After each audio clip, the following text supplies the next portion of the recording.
On June the 30th, 2015, the British government is set to close the Independent Living Fund, the ILF. ILF was set up in 1988 to help people with high support needs live in the community rather than in residential care. The closure of the Independent Living Fund signals the end of independent living for disabled people.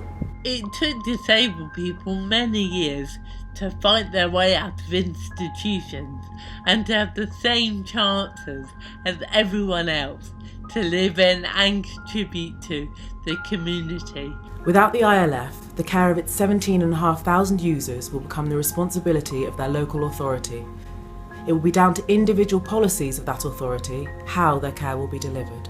My big fear of losing my nighttime cover, really, because that's been the thing historically that local authorities have been a bit, iffy about paying for, about having a PA at night. And then you hear all these horror stories that in other boroughs, they insist that people wear incontinence pads and things like that, and people are on their own at night, and so that's my big fear. Without the Independent Living Fund, many people will have to give up jobs that they've fought hard to secure. Where's Cheryl? All these ILF cuts, it depends what time the council decides to help me get out of bed. Well, that's no good, neither here at 7:30. Well, we need her here for the scene.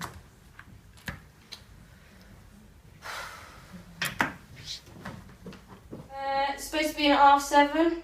So, what time are we actually going to get on set? About 11? Probably. Popping to the shop, meeting friends at the pub or for a coffee, going to the toilet or answering the front door. General, everyday things that we take for granted.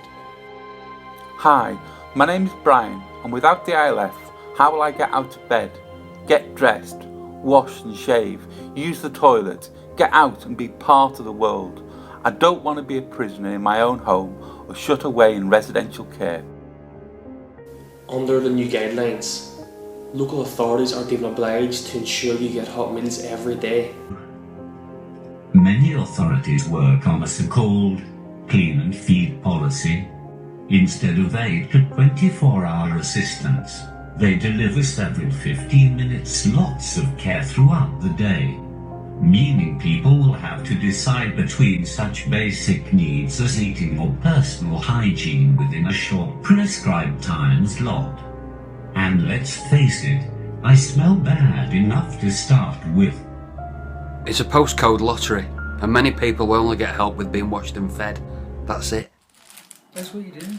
Well, because of the ILF cuts, Yeah. Shez doesn't get any help with food, so I thought we should give her what we just give it to us. So, She needs the fruits as well. all right, everything, As well as the fibre. all of that. There we go.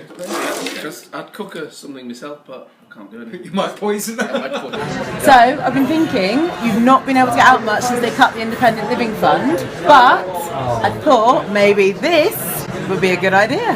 Hey? It's not really getting out though, is it? Cheers! Well, so I'm supposed to come back and look after you. Well, I can't, love. I'm a busy man. Love, I've got my own life to live, alright? I've just moved to Aberdeen, for goodness sake. Alright, well, good luck. Yeah, I love you too. You know I would if I could. Yeah. Hang on, there's someone on the phone again. What about those people with no family support networks? Eh? It's simple things to you or me, like getting the post or reaching something from a shelf, will now be totally inaccessible or unfulfilled. Without the ILF, many people will be forced to give up their homes, their work and their everyday lives, and they'll have no option but to go into residential care. Well, I think what that really translates is where people's, basic needs legally will still have to be met. People will be existing around, the 15-minute calls or whatever. So they won't have a life, they won't have independence, and therefore they may well choose, in very inverted commas, to go into residential care, because it's either that or they will be just stuck within four walls. So there's no choice at all, really. The Scottish Parliament, the Welsh and Northern Irish Assemblies have all agreed to save the Independent Living Fund. This means that England is alone in scrapping the ILF. Help us save the ILF, or at least get the funding ring-fenced by the local authorities. Please. Pretty please. Please, please sign the petition below.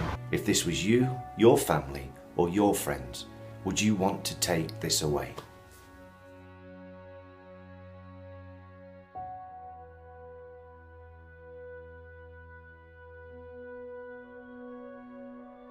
At least this isn't actually really truthful to what we live like. Oh,